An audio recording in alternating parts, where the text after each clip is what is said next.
So today we're talking about the best small car in the world.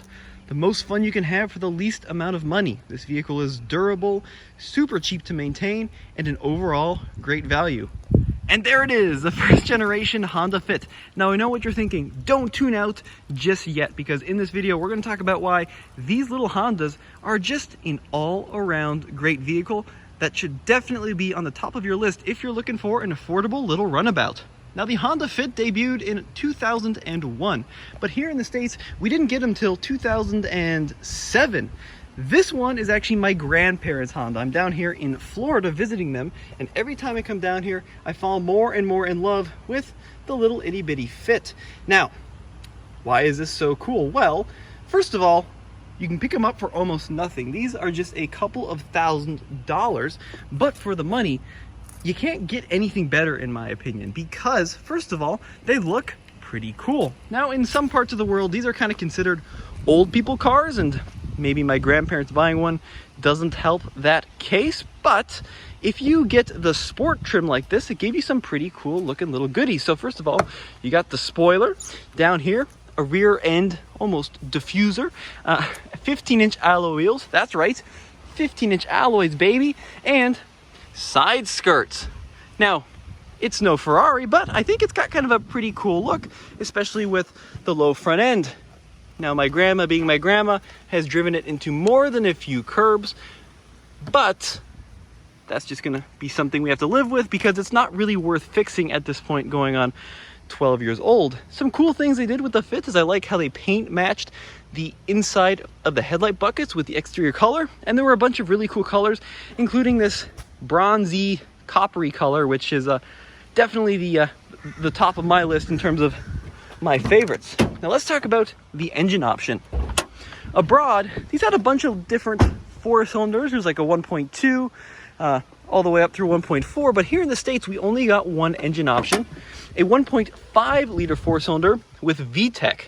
So it's got some zip in the higher RPMs and horsepower rating 109. Not a ton, but the car only weighs something like 2,500 pounds. And it really isn't all that slow, especially here at sea level.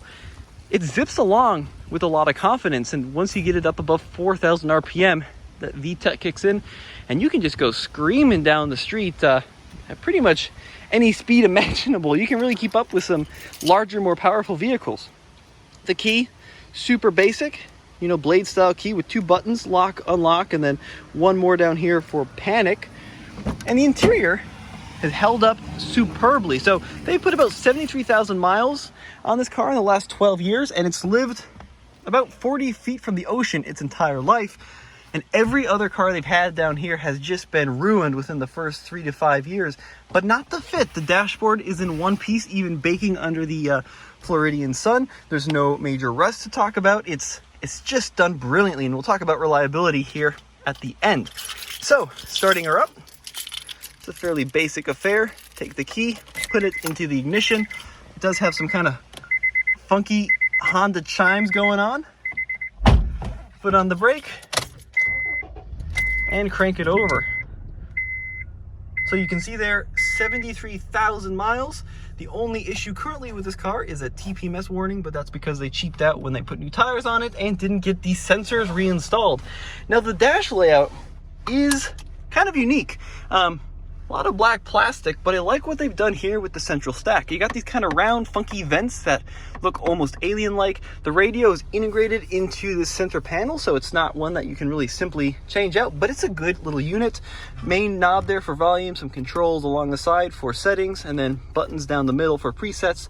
Here you've got this big chunky slider to change the recirc, your AC button, and then, you know, basic climate controls. And being here in Florida, I'm gonna go ahead and click on the air conditioning because it is 92 degrees out here in April. The steering wheel is that classic kind of Honda leather wrapped wheel with some perforation around the edges. Considering that this was a subcompact that was built to be very affordable, feels really good in the hand. And what's that I see?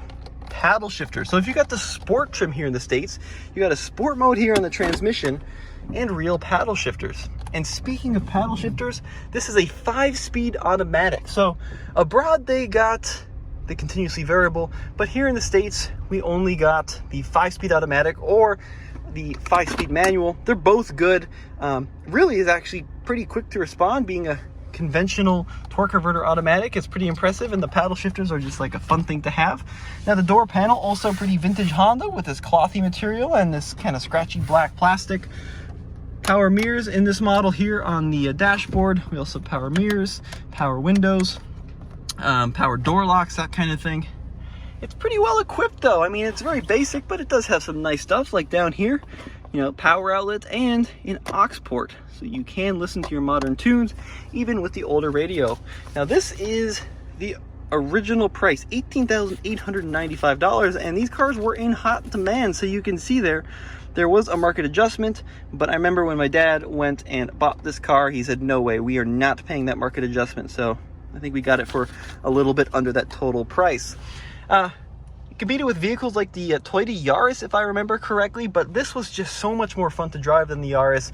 And I'm glad we got this one because the steering is responsive, traditional hydraulic power steering. It just works. I mean, it's such a nice car to drive. Good brakes, drums in the rear, but it weighs 2,500 pounds, so that's not an issue. Transmission's pretty responsive. Engine really zips along over like 4,000 RPM. Look at the gauges too, pretty sporty. Tach on the left there. That little kind of screen on the bottom is actually your gear indicator. So for your manual modes, you can display what gear you're in. On the right, you've got your trip computer, and that is adjustable using this little button. You can scroll through like oil life, trip A and trip B. I just can't believe how well this car has held up, because like I said, they had a new Beetle before this, which they bought brand new, and that thing was destroyed, absolutely destroyed by the ocean salt. After just 6 years, maybe 5 years, there was almost nothing left of the dashboard. It was all chunked up and frayed. It was rusting. It was just a disaster because the ocean is just so hard on vehicles that you leave parked there year round. So you can see though, no rust in this model. It is very banged up because my grandparents aren't very good drivers.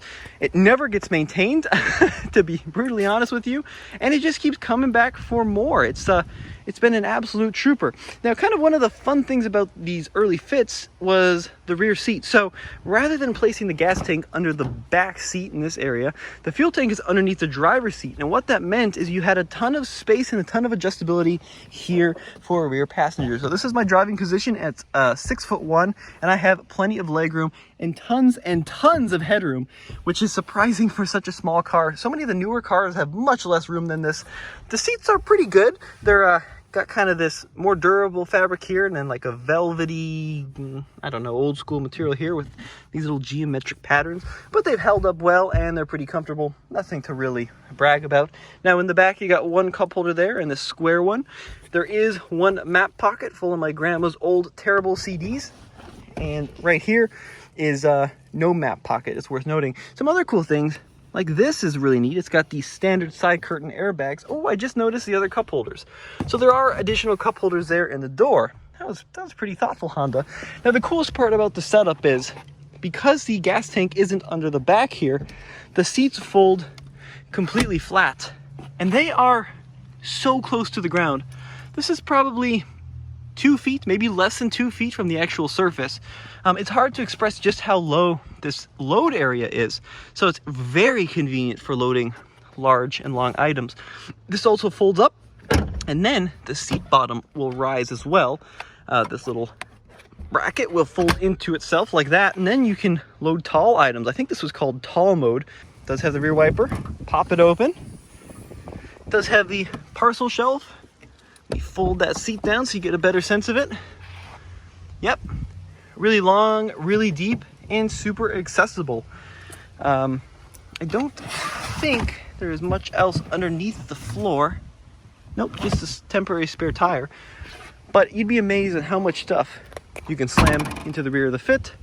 And then right there is a little washer nozzle.